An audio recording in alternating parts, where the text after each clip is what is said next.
사무엘상 19장, 사무엘상 19장 1절로부터 24절입니다. 이제 제가 19장 1절에서 24절 말씀을 읽겠습니다. 사울이 그의 아들 요나단과 그의 모든 신하에게 다윗을 죽이라 말하였더니 사울의 아들 요나단이 다윗을 심히 좋아하므로 그가 다윗에게 말하여 이르되 내 아버지 사울이 너를 죽이기를 꾀하시느니라. 그러므로 이제 청하노니 아침에 조심하여 은밀한 곳에 숨어 있으라. 내가 나가서 내가 있는 들에서 내 아버지 곁에 서서 내 일을 내 아버지와 말하다가 무엇을 보면 내게 알려주리라 하고 요나단이 그의 아버지 사울에게 다윗을 칭찬하여 이르되 원하건대 왕은 신하 다윗에게 범죄하지 마옵소서. 그는 왕께 득죄하지 아니하였고 그가 왕께 행한 일은 심히 선함이니이다.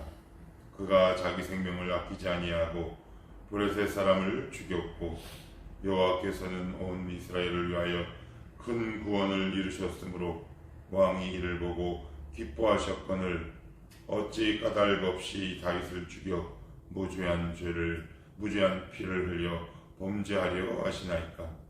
사울이 요나단의 말을 듣고 맹세하되 여호와께서 살아계심을 두고 맹세하거니와 그가 죽임을 당하지 아니하리라. 요나단이 다윗을 불러 그 모든 일을 그에게 알리고 요나단이 그를 사울에게로 인도하니 그가 사울 앞에 전과 같이 있었더라. 전쟁이 다시 있으므로 다윗이 나가서 블레셋 사람들과 싸워 그들을 크게 쳐 죽이매 그들이 그 앞에서 도망하니라. 사울이 손에 단창을 가지고 그의 집에 앉았을 때 여호와께서 부르시는 악령이 사울에게 접하였으므로 다윗이 손으로 수금을 탈 때 사울이 단창으로 다윗을 벽에 박으려 하였으나 그는 사울의 앞을 피하고 사울의 창은 벽에 박힌지라. 다윗이 그 밤에 도피하매 사울이 전령들을 다윗의 집에 보내어 그를 지키다가 아침에 그를 죽이게 하려 한지라. 다윗의 아내 미갈이 다윗에게 말하여 이르되 당신이 이 밤에 당신의 생명을 구하지 아니하면 내일에는 죽임을 당하리라 하고 미갈이 다윗을 창에서 달아내리매 그가 피하여 도망하니라. 미갈이 우상을 가져다가 침상에 누이고 염소털로 엮은 것을 그 머리에 씌우고 의복으로 그것을 덮었더니 사울이 전령들을 보내어 다윗을 잡으려 하매 미갈이 이르되 그가 병들었느니라. 사울이 또 전령들을 보내어 다윗을 보라 하며 이르되 그를 침상째 내게로 들고 오라. 내가 그를 죽이리라. 전령들이 들어가 본즉 침상에는 우상이 있고 염소털로 엮은 것이 그 머리에 있었더라. 사울이 미갈에게 이르되 너는 어찌하여 이처럼 나를 속여 내 대적을 놓아 피하게 하였느냐. 미갈이 사울에게 대답하되 그가 내게 이르기를 나를 놓아 가게 하라. 어찌하여 나로 너를 죽이게 하겠느냐 하더이다 하니라. 다윗이 도피하여 라마로 가서 사무엘에게로 나아가서 사울이 자기에게 행한 일을 다 전하였고 다윗과 사무엘이 나요스로 가서 살았더라. 어떤 사람이 사울에게 전하여 이르되 다윗이 라마 나요스에 있더이다 하매 사울이 다윗을 잡으러 전령들을 보냈더니 그들이 선지자 무리가 예언한 것과 사무엘이 그들의 수령으로 선 것을 볼 때 하나님의 영이 사울의 전령들에게 임하매 그들도 예언을 한지라. 어떤 사람이 그것을 사울에게 알림해 사울이 다른 전령들을 보냈더니 그들도 예언을 했으므로 사울이 세 번째 다시 전령들을 보냈더니 그들도 예언을 한지라. 이에 사울도 라마로 가서 세구에 있는 그 우물에 도착하여 물어 이르되 사무엘과 다윗이 어디 있느냐? 어떤 사람이 이르되 라마 나요스에 있나이다. 사울이 라마 나요스로 가니라. 하나님의 영이 그에게도 임하시니 그가 라마 나요스에 이르기까지 걸어가며 예언을 하였으며 그가 또 그의 옷을 벗고 사무엘 앞에서 예언을 하며 하루 밤낮을 벗은 몸으로 누웠더라. 그러므로 속담에 이르기를 사울도 선지자 중에 있느냐 하니라. 아멘. 사울의 광기가 더욱더 심해집니다. 그 누구도 말릴 수가 없게 되죠. 오늘 설교 제목처럼 계속되는 사울의 광기, 조금 더 추가하면 깊어지는 사울의 광기, 이렇게 표현할 수 있을 것 같아요. 사울이 계속해서 다윗을 죽이려고 할 때마다 사울의 아들 요나단, 사울의 딸 미갈, 그리고 뒤 후반부에 보시면 하나님의 영이 직접 개입하시죠. 사울이 끊임없이 다윗을 해치고 죽이려고 하지만 사울은 다윗의 털끝 하나 건드리지 못하게 됩니다. 우리 그러면 이제 안으로 한번 들어가 보십시다. 자, 1절 말씀에 보면 사울이 그의 아들 요나단과 그의 모든 신하에게 다윗을 죽이라 말하였더니 사울의 아들 요나단이 다윗을 심히 좋아했다. 그래서 2절 다윗에게 말하죠. 여차저차해서 내가 너에게 이런저런 내가 시그널과 신호를 줄 텐데 네가 이제 내 신호를 잘 받아서 이제 피해라. 그리고 나서 사울에게 다윗이 설득을 시작합니다. 5절 말씀해 보시면 4절 5절을 저와 여러분이 같이 한번 읽어봅시다. 자, 시작. 요나단이 그의 아버지 사울에게 다윗을 칭찬하여 이르되 원하건대 왕은 신하 다윗에게 범죄하지 마옵소서. 그는 왕께 득죄하지 아니하였고 그가 왕께 한 일은 심히 선함이니이다.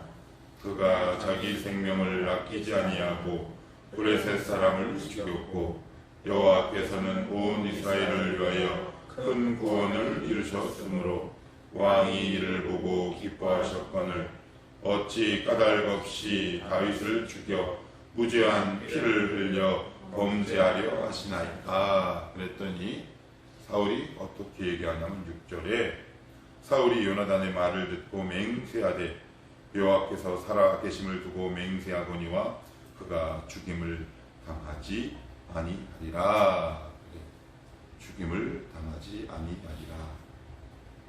그런데 그의 맹세가 너무 허무하게 10절에서 깨집니다. 10절도 같이 한번 봅시다. 시작. 사울이 단창으로 다윗을 벽에 박으려 하였으나 그는 사울의 앞을 피하고 사울의 창은 벽에 박힌지라 다윗이 그 밤에 도피하매.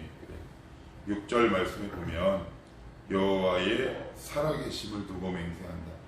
이스라엘 공동체는 맹세할 때 반드시 여호와의 이름을 두고 맹세를 합니다. 이 맹세가 나중에 이제 잘못 사용되고 이제 왜곡된 면도 없지 않지만 히브리인들 즉 이스라엘 사람들에게 여호와의 이름을 힘입어서 맹세한다라는 얘기는 절대적인 신뢰를 의미를 해요. 내가 무슨 일이 있어도 지키겠다라는 뜻입니다.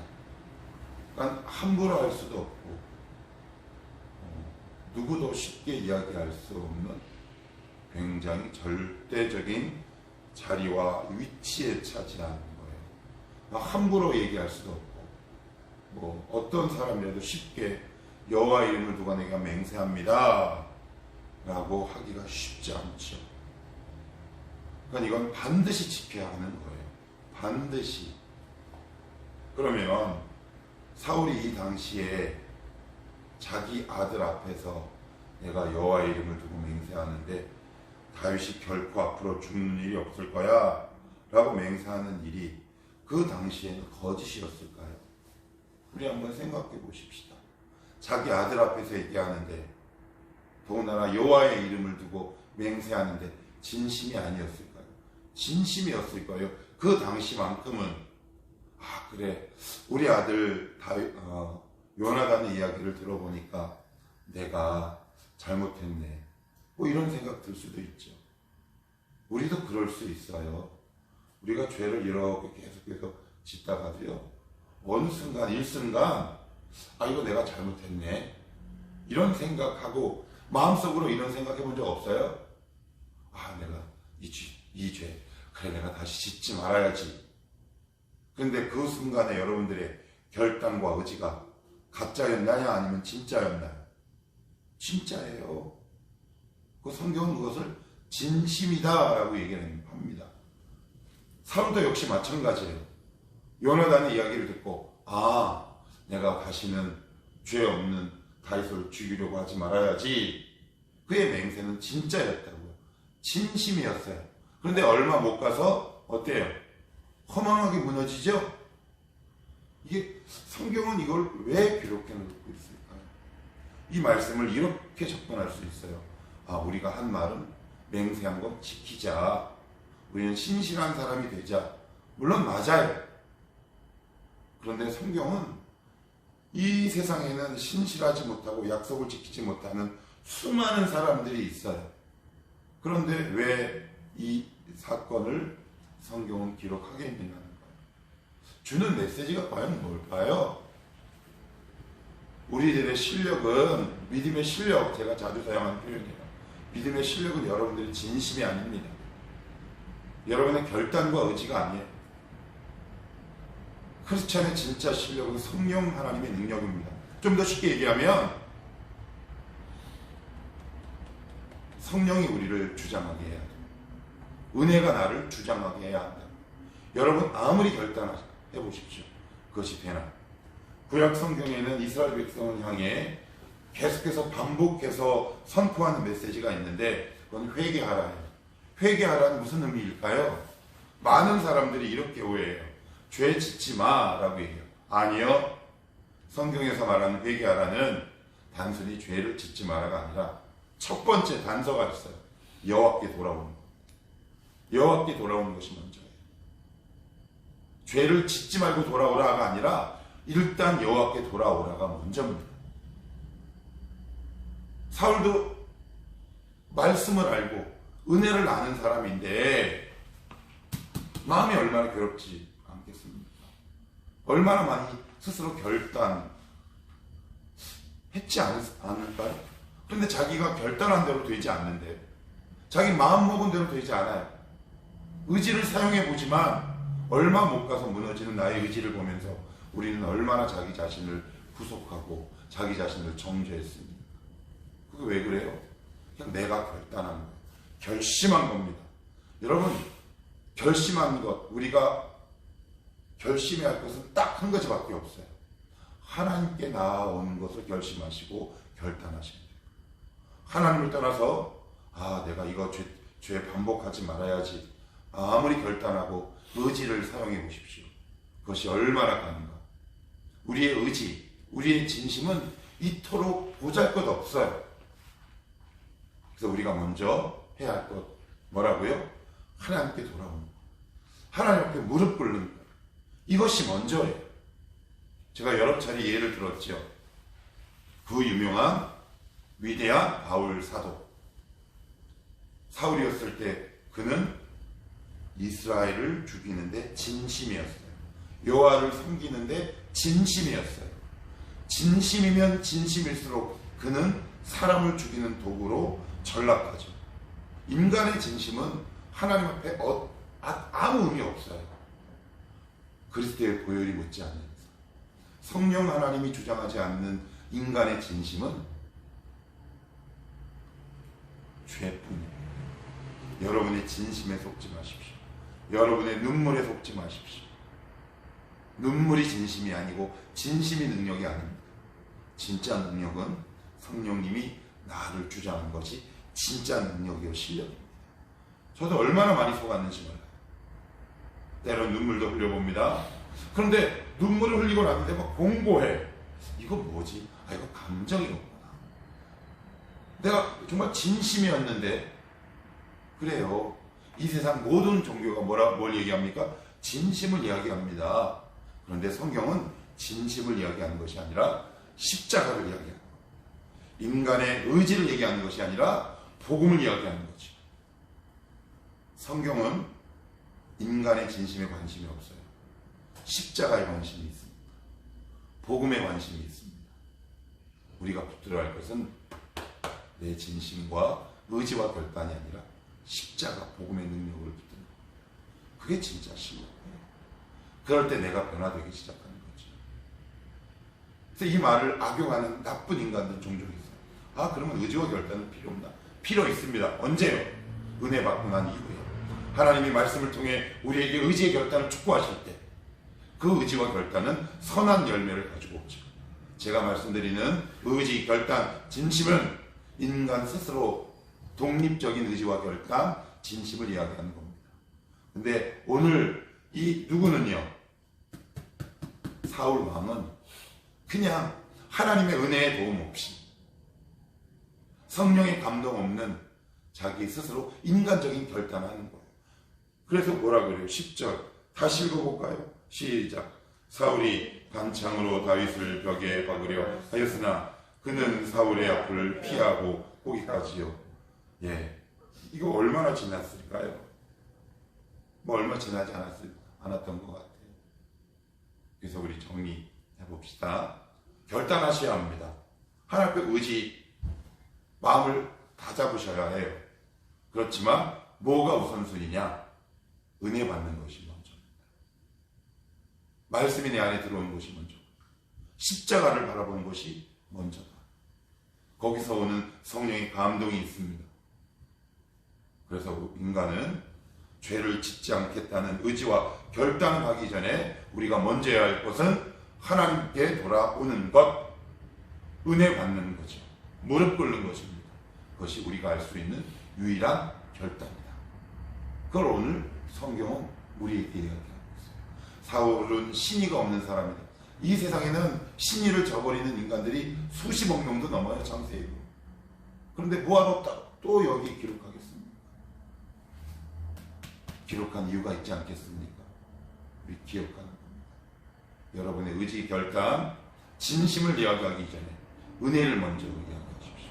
은혜를 먼저 받으십시오. 그래야 삽니다. 그래야 내 결단이 거룩한 열매를 맺을 수 있다. 성경은 우리에게 그렇게 지금합니다. 나의 말이 삶으로, 나의 의지와 결단이 행동으로, 나의 의지가 발걸음으로 옮겨갈 수 있는 것, 하나님의 은혜가 선행되고 절대적으로 내 안에 들어와 주장할 때 가능한 일이다. 꼭 기억해야 우리가 풍요로운 삶을 살아갈 수 있습니다. 신앙의 실력은 우리의 진심과 의지가 아니라 성령님이 주시는 능력만이 우리 믿음의 실력이다. 우리는 원래 실력이 없어요. 그죠? 우리가 무슨 실력이 있습니까? 죄악으로 가득한 존재인데.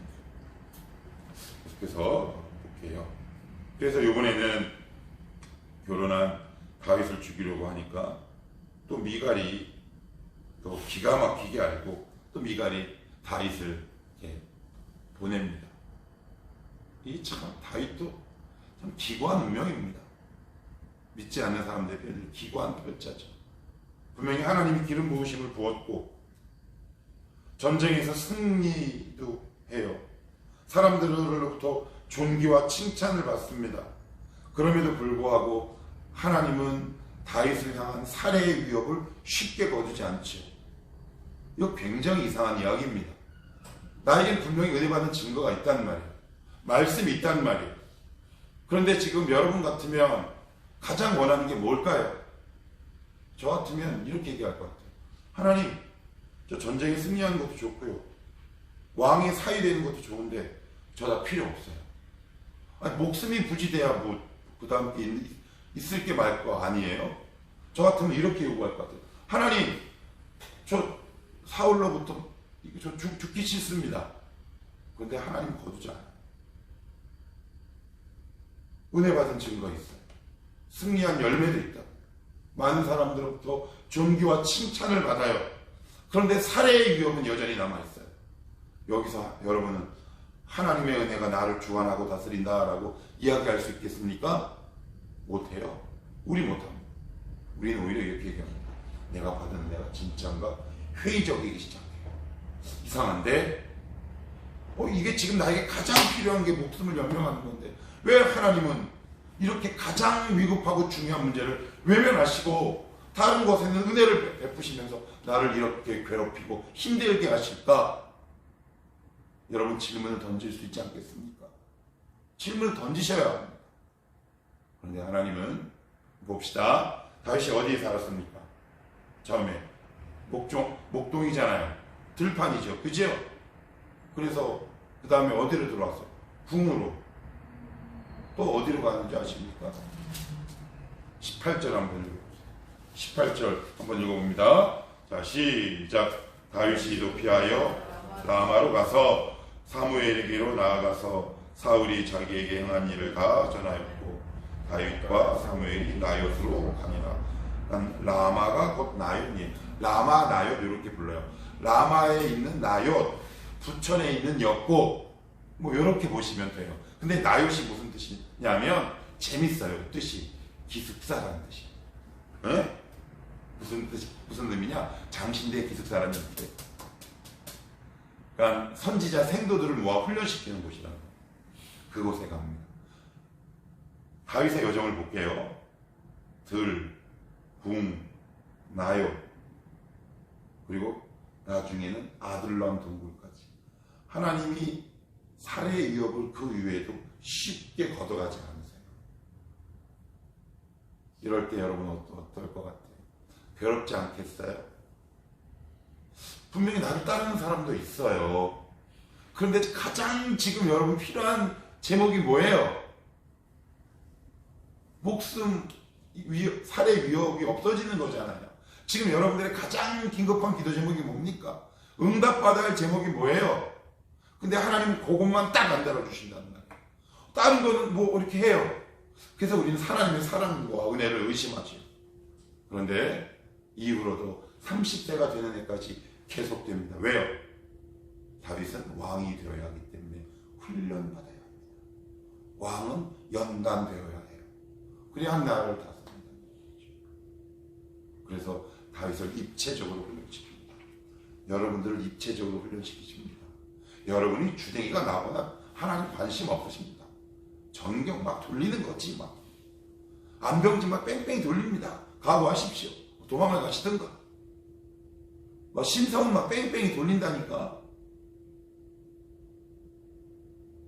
뭐가 있음에도 내가 지금 가장 긴급한 응답받았으면 하는 기도 제목만 싹 빼놓고 나머지는 다 들어주셔요. 그래도 주님 따라가실래요? 근데 걱정하지 마십시오. 때가 되면 사울은 스스로 없어집니다. 전투에 나가다 죽게 되는 거죠. 하나님은 오늘도 여러분들을 입체적으로 훈련시키고 연단시키십니다. 어떻게? 여러분들이 가장 원하는 기도 제목을 쏙 빼놓고. 왜? 그것을 통해 우리가 훈련되어져야 하기 때문에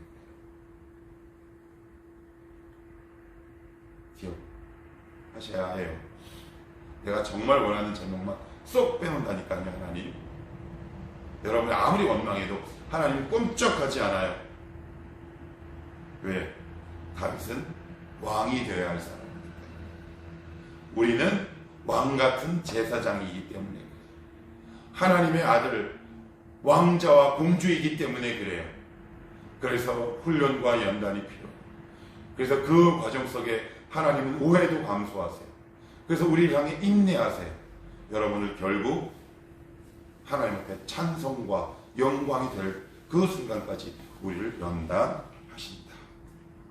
자, 그리고 이제 19절에서부터 24절까지는 이 내용이에요. 여기 저도 예전에 이 말씀을 보면서 희한했어요.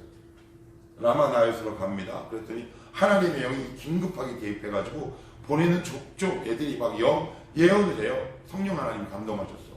근데 참 희한하죠. 이게 지금 악한 의도로 가는 거잖아요. 그죠? 악한 의도로 가는 거야. 근데 성령 하나님이 개입을 해요. 예언을 한대요. 24절에도요, 사울도 가요. 이게 보내는 놈들마다 막 이게 막 예언을 하고 막 주여 막 이러니까 이거 어떻게 된 거냐고 사울이 직접 가는데 사울도 성령 하나님 개입합니다. 그래서 옷을 벗어요. 발가벗고 종일 예언합니다. 이게 뭘까요? 하나님이 너무나 긴급하실 때는 당신이 직접 개입하시는 거예요. 누구를 지키려고? 다윗을 지키기 위해. 그럼 예언한 건 뭐예요?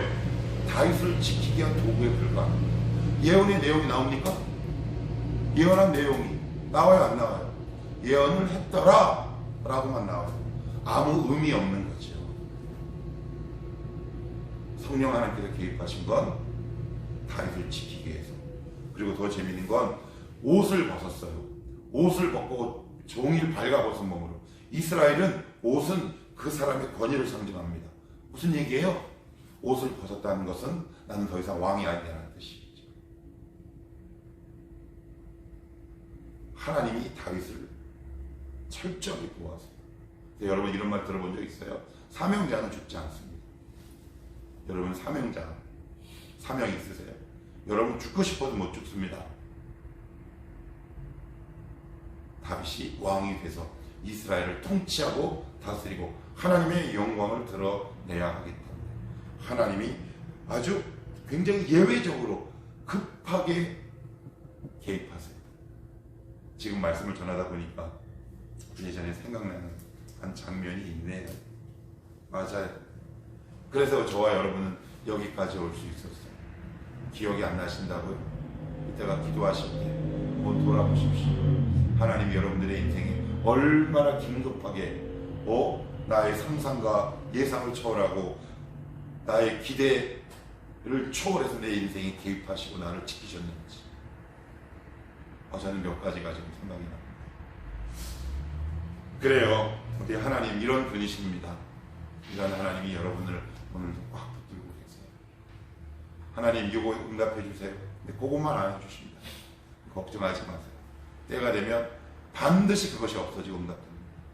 그러니 지금 하나님이 훈련하실 때 달게 받으시고 결국 하나님의 그 아름다운 손길에 저와 여러분이 아름다운 도자기로 빚어질 겁니다. 이 하나님을 신뢰하고 끝까지 따라가는 신실한 성도의 삶을 살아내실 수 있기를 주님의 이름으로 축복합니다.